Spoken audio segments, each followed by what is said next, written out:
Even though Afghanistan has been invaded multiple times, for example, twice by the Soviet Union, they have always stood their ground. They never let the opposing force take them over. This is a prime example of triumph and tragedy. Even though there was an inexcusable amount of life lost, destruction of the land, and the misplacing of countless Afghan men, women, and children, the nation was ultimately able to hold their own and drive out the foreign invaders.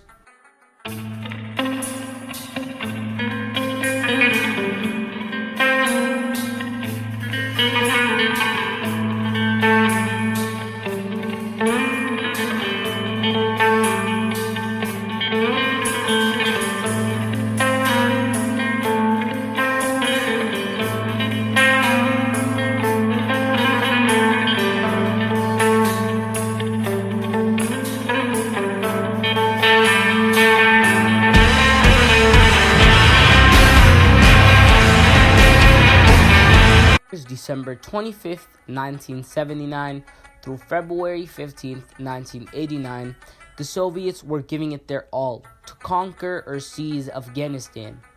For 10 continuous years, the Soviet army was trying their hardest to conquer it, and because of the insurgent groups known as the Mujahideen, as well as smaller Maoist groups that fought a guerrilla war, which is a type of warfare where you hit the enemy and run away right afterwards.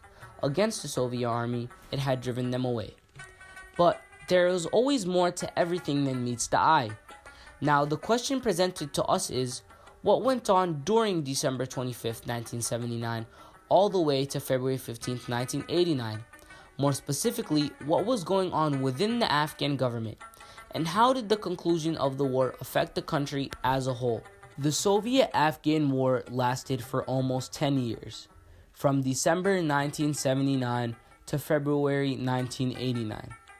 A group known as the Mujahideen, as well as smaller Maoist groups, fought a guerrilla war against the Soviet Army and the Democratic Republic of Afghanistan's government. The Mujahideen groups were backed primarily by the United States, Saudi Arabia, and Pakistan, making it a proxy war. A proxy war is a war or conflict that is started by opposing powers who do not fight against each other directly. Approximately 800,000 to 2 million civilians were killed, and about 5 million Afghans fled the country as refugees, mostly to Pakistan and Iran. To understand why the war started in the first place, we must understand the political circumstances that were occurring prior to the war. Before the arrival of Soviet troops, Afghanistan Communist Party took power after the Saur Revolution, in which the previous leader, Muhammad Dawood Khan, was overthrown. Nur Muhammad Taraki then served as the president. The party initiated a series of radical modernization reforms throughout the country that were very unpopular, mostly among the traditional rural population and the established traditional power structures. The regime's nature of forcefully suppressing opposition, executing thousands of political prisoners, and ordering massacres against unarmed civilians led to the rise of anti-government armed groups. Due to this, large parts of the country started to rebel, or already were in open rebellion.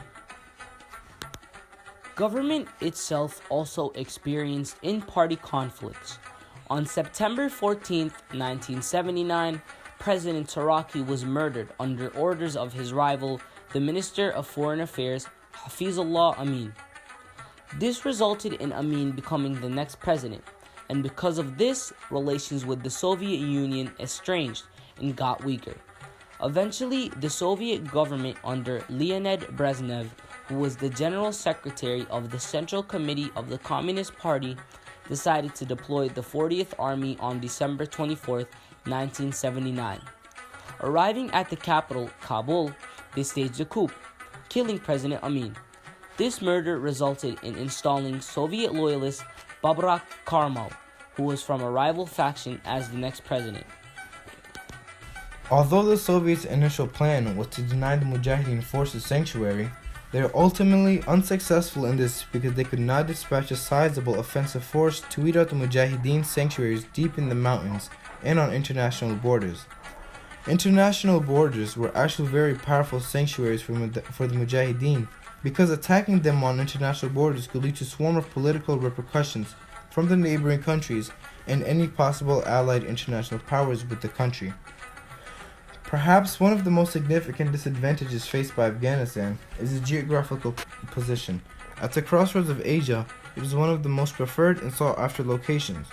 Therefore, it is subject to attacks and is more likely to be invaded. Throughout approximately 9 years of seemingly endless fighting with the government of the Democratic Republic of Afghanistan and the Soviet Army, over 2 million casualties later, Afghanistan's battle had finally come to an end. However, a new and much more complicated conflict had arisen, dealing with the country's gruesome aftermath. After years of killing and bloodshed, the wars had left Afghanistan in ruins and its people helpless and utterly devastated. The consequences of the conflict on the overall Afghan population were calamitous. While certain sections of the country were inoculated from the worst of the warfare, such as Kabul with the strongest defense, the agricultural regions that held the more significant portion of the population were at the mercy of the Soviet and Afghan armies. Between 1978 and 1987, nearly 900,000 civilians were killed. This meant that there were over 240 deaths for every 10 years straight, or over 60 Afghan deaths for each Soviet soldier who died as a result of the war. After America had accomplished its mission, they had seen no reason to continue to be involved with Afghanistan and lost interest in assisting them. So, they withdrew all forms of support. According to Ahmed Rashid, an expert on Central Asia and the author of the book Taliban, military and economic assistance from the United States to Afghanistan had significantly decreased after 1989, the year the war ended. At this time, Afghanistan was severely damaged and needed all the support they could acquire. With no foreign aid coming in to stabilize the country and no one to turn to, Afghanistan faced a new problem: disorder. With the old generation injured and murdered, the new generation raised by fear, hate, and war, a vigilante extremist group was born: the Taliban. According to the Terrorism Project report, the Taliban banded together in Pakistan in 1994 as the militia of the Pashtun Islamic fundamentalist students. Desperate and hopeless, civilians of Afghanistan were bewitched by the sugar-coated promises of the Taliban, a vow to terminate hardships and suffering and to clear Afghanistan from its tainted reputation. However, as they gradually obtained the trust of the Afghans and established their power throughout the region, the Taliban, inflamed by religious zeal, revealed their true intentions and began enforcing radical, uncompromising laws in the misguided name of Islam. The country of Afghanistan had most definitely dealt with many tragedies, but there was one major triumph: kicking the Soviets out of Afghanistan. For 10 years, the Afghans struggled, fighting against the Soviet forces and slowly destroying the communist government that was stationed in the capital, Kabul. The Afghan people were starved purposely by the Soviets, they were raped by the Soviet soldiers, and they had their loved ones killed before their own eyes. But throughout all of this, they stood strong and didn't give up. They struggled and struggled till the communists left the country. While it's only one triumph, it is the most important triumph of the Afghan people and something they will still pride themselves until this day. Although the Soviets' initial plan was to deny the Mujahideen forces sanctuary, they were ultimately unsuccessful in this because they could not dispatch a sizable offensive force to weed out the Mujahideen sanctuaries deep in the mountains and on international borders. International borders were actually very powerful sanctuaries for the Mujahideen because attacking them on international borders could lead to a swarm of political repercussions from the neighboring countries and any possible allied international powers with the country.